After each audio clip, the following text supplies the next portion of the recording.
জাতীয় দলে সবশেষ খেলেছেন 2 বছর আগে, তারপরেও ভক্তদের হৃদয় থেকে মুছে যায়নি সাব্বির রহমানের নাম। চলতি বিপিএল দিয়ে হারানো জৌলুস খুঁজে পেতে আপ্রাণ চেষ্টা করছেন তিনি। খেলছেন একের পর এক বিস্ফোরক ইনিংস, পুনরায় ন্যাশনাল জার্সিতে নিজেকে ফিরে পেতে করছেন কঠোর অনুশীলন। চট্টগ্রাম থেকে মাহমুদুল হাসান সজীবের পাঠানো রিপোর্ট। সাব্বিরকে দেখতেই গায়ের জার্সি খুলে সে কি ভোঁদর ভক্তদের। আকাশের তারাটা চোখের সামনে, একটা অটোগ্রাফ তো চাই। ভক্তদের এমন চাওয়া সাব্বির পূরণ করলেন খুশি মনে। একে একে ফ্যানদের দিলেন অটোগ্রাফ। অবশ্য অটোগ্রাফি থামেনি ভক্তদের আবদার। প্রিয় ক্রিকেটারের সঙ্গে মুহূর্তটা স্মরণীয় করে রাখতে চাই সেলফি। এখানেও এই হার্ড হিটার কাউকে ফেরাননি, সেলফি তুলে মিটিয়েছেন তাদের বায়না।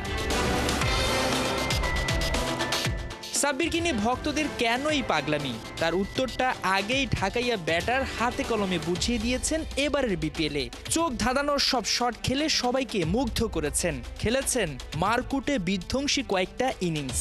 বিপিএল দিয়ে যেন খুঁজে পাওয়া গেছে সেই পুরনো সাব্বিরকে, যার এক একটা শট আত্মবিশ্বাসে ভরপুর।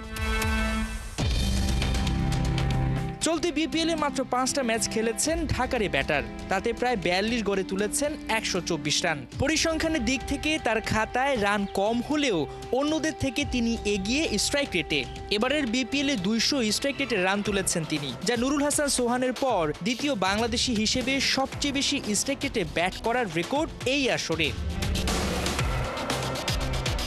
চলতি সিজনে ঢাকার সামনে আর মাত্র 4টি ম্যাচ, প্লে অফ খেলা প্রায় অনিশ্চিত। তবে সাব্বির খেলবে নিজের সেরাটা দেয়ার আশায়। বাকি ম্যাচগুলোতে রানের ফোয়ারা ছুটাবেন। বিসিবির নির্বাচকদের নজর যে কাটতেই হবে ন্যাশনালের রঙিন জার্সি পরতে, যার বিকল্প নেই। মাহমুদুল হাসান সজীব, 71, চট্টগ্রাম।